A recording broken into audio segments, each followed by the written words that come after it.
What's going on, guys? George with another video, and it's going to be another install video for you guys. This video has been really highly requested by a lot of people ever since I posted the video about my Dometic CFX 35.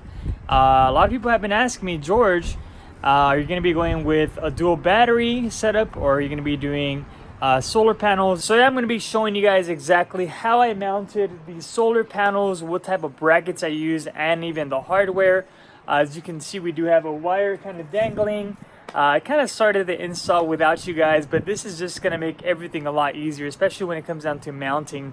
But anyways, let's get started. This is a type of solar panel that I use. This is a Boulder 15 by Goal Zero. Keep in mind, I do have 3 of these that I'm going to be running.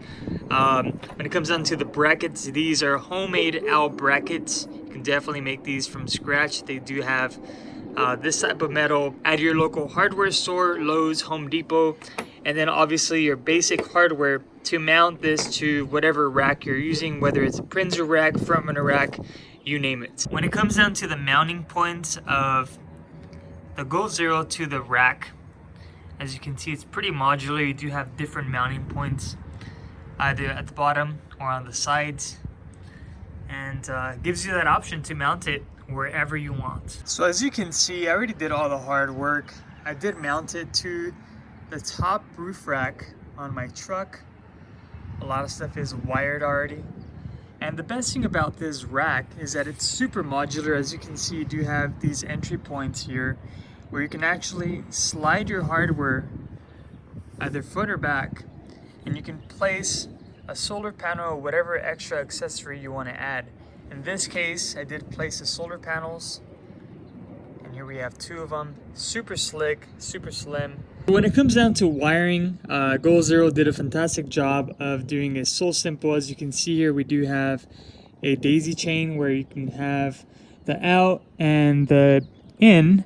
So pretty much what you do is each Goal Zero will have a connector like this, and all you have to do is daisy chain it. The great thing about this system is that it's super easy to do, and you can definitely use as many solar panels as you want, whether you're trying to power up a motorhome, your truck, or pretty much anything around the house. Alright, so after wiring everything, as you can see, I did run some zip ties just to keep everything nice and tucked. Also linked up both of the wires, the one that's running from the light bar and the solar panels, and just kind of tuck them in on the side of this weather strip. As you can see it, and into the engine bay. Whoa! Sorry about the mess, guys. I need to go clean this, but just ignore this like you never saw it. And now what I'm going to be doing is locating the firewall, which is right there. It's kind of hard to see, it's a little dark, but you'll see it. There's a red wire here coming. And I'm going to be puncturing the firewall, or the gasket, and I'm going to be running this excess wire into the cab. The easiest way to puncture the firewall is to go old school. Grab an old metal hanger, tape up the wire that you're trying to put inside the cab, and use it to puncture the seal that goes into the cab. Alright, so once you feed the hanger and the cable through the firewall, it should come right in just underneath the driver's side. Go ahead and pull the wire and pull the hanger out. Alright, so once you feed the cable through the firewall, all I'm going to be doing is just pushing out these little panels here, and I'm going to run the wire all along the edge to the back to the rear compartment, which is where I'm going to have the Dometic CFX and the Goal Zero. Alright, so I fully removed the panel, and I have ran wires here before. As you can see, I do have the wires that go to my amplifier and my sub. So just go ahead and tuck it in nice and neat, and then go ahead and place the panel back in place. So for the rest of the wire, I just went and tucked it in underneath the weatherproof mat. And as you can see, it's coming out right here. If you're asking why is it taped like this, I did have to extend the wire for the solar panels. They do have a kit where you can extend the connection on Amazon. I believe it's 30 bucks, but I did not want to spend 30 bucks when I can just use regular speaker cable or any type of cable. And moment of truth, let's see if it works. Boom. Yeah, it works. So here's what I visioned a long time ago when I bought this Dometic. I wanted to run solar panels, that way that would constantly be charging the Yeti 150 and at the same time have the Dometic plugged in.